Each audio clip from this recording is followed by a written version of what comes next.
Hello everyone. Today I am discussing about probability chapter. So Bayes theorem exercise 3.3. So here ನೋಡ್ರಿ a card of a card from a pack of 52 cards is lost full stop from the remaining cards of the pack comma two cards are drawn and are found to be both diamonds full stop find the probability of the lost card being a diamond. Okay, see first ನೋಡಿ ಇಲ್ಲೇ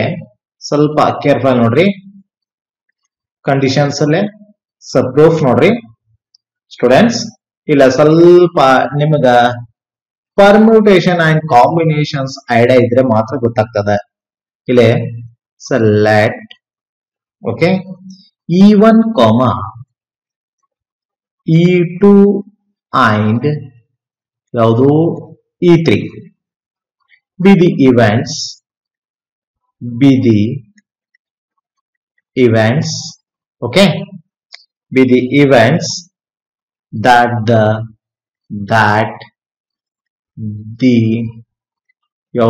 missing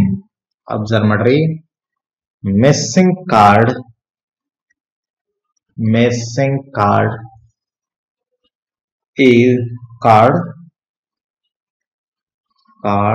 is a heart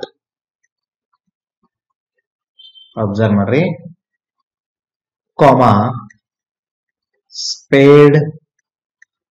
comma club and diamond okay respectively full stop let capital A be the event of drawing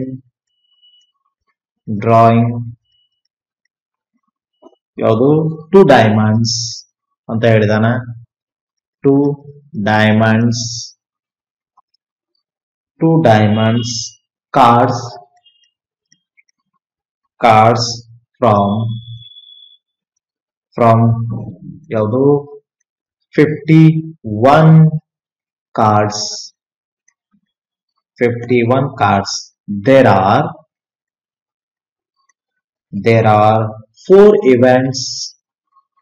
there are four events and each observe ಮಾಡ್ರಿ and each event is ಯಾವುದು equally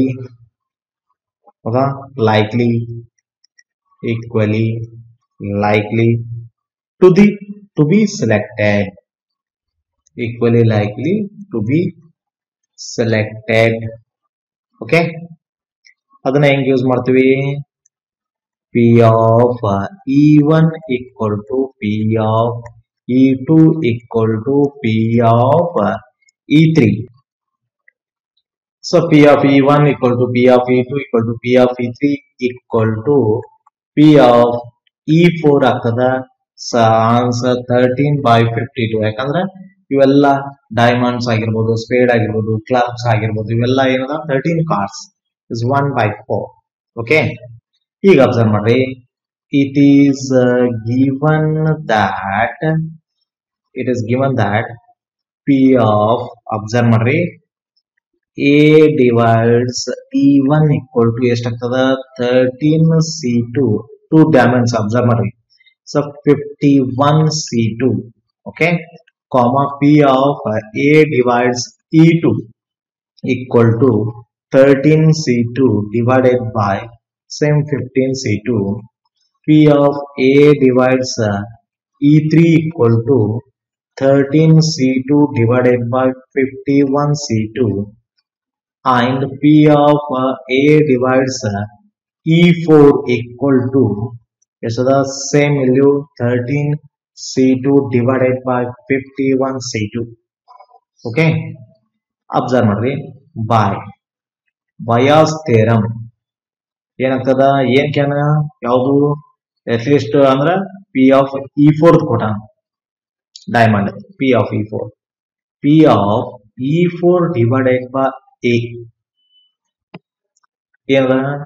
P of E4 into P of A divides E4 divided by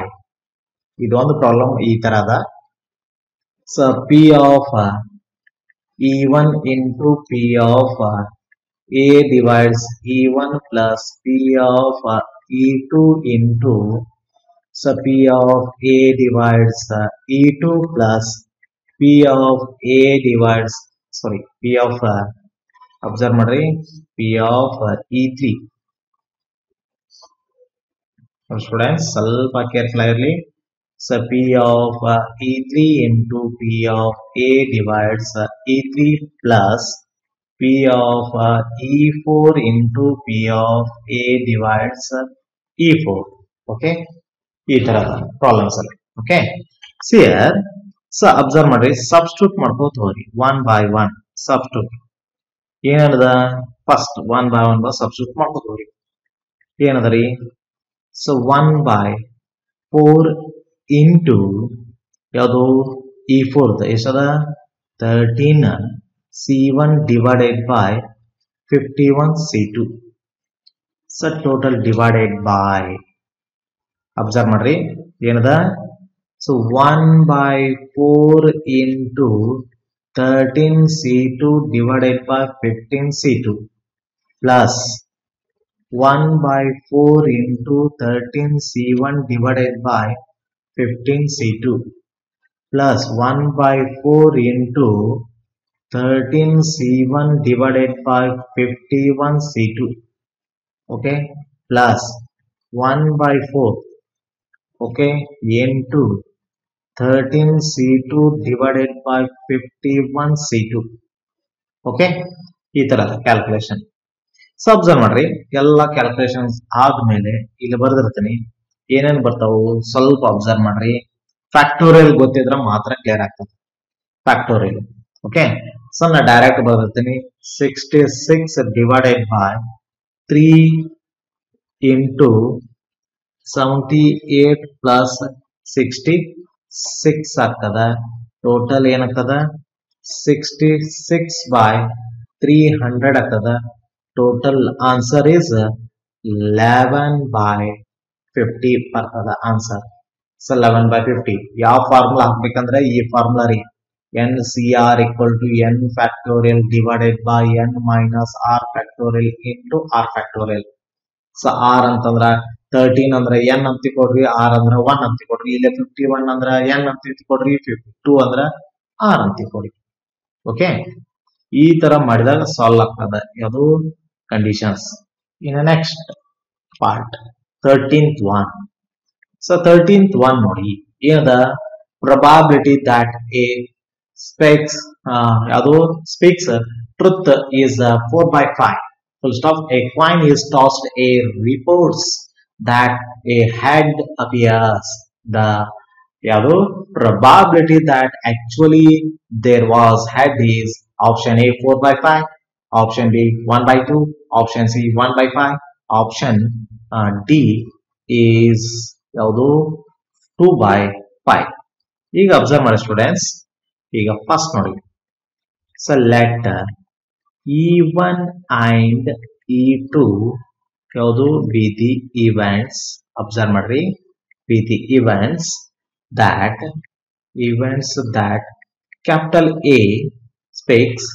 observe ಮಾಡ್ರಿ ಏನದ truth and capital A does not observe ಮಾಡ್ರಿ does not ಹೌದಾ does not speak truth observe ಮಾಡ್ರಿ truth respectively full stop let A be the event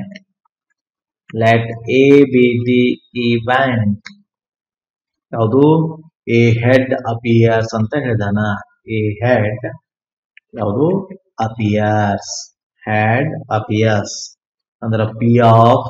E1 ಕೊಟ್ಟಾನ ಎಷ್ಟ್ರಿ 4/5 ಕಾಮ and P of E2 ಕೊಟ್ಟಾನ ನೋಡ್ರಿ ಸೊ ನೋ ಅಂದ್ರೆ ನಾಟ್ ಅಪಿಯರ್ ಅಂದ್ರೆ ನಾಟ್ ಯಾವುದು ಸ್ಪೀಕ್ ಟ್ರುತ್ ಅಂತಲ್ಲ ಸೊ ಪಿ ಆಫ್ E1 ಏನಾಗ್ತದ 1 - 4/5 his answer is ಎಷ್ಟಾಗ್ತದ 1/5 1/5 ಯಾವುದು ಪಿ ಆಫ್ E2 ಇನ್ನು ನೆಕ್ಸ್ಟ್ ಏನದ it is given that ಏನದ P of A divides E1 equal to ಎಷ್ಟಾಗ್ತದ 1/2 okay 1/2 and P of A divides E2 equal to also 1/2 ಯಾಕಂತಂದ್ರೆ observe ಮಾಡಿ let A events a head appears ಇದು 1 ಅಂದ್ರೆ head appears observe ಮಾಡಿ head appears ಇದ್ದದ್ದು toss ಮಾಡಿದಾಗ ಲಕ್ಷಲ್ಲಿ 3 ಅದಾವು so appears observe ಸಾರಿ ಏನದ A divides of E1 ಅಂತಂದ್ರೆ 1/2 1/2 ಅಂತಂದ್ರೆ 3/6 3/6 ಪಾಯಿಂಟ್ ಇದಲ್ಲ ಸಾರಿ ಪಾಯಿಂಟ್ 2/4 ಅಂದ್ರೆ 1/2 1/2 ಅಂತ ಬರ್ತದೆ ಸೊ 1/, ಕಂಡೀಷನ್ಸ್ ಇಲ್ಲೇ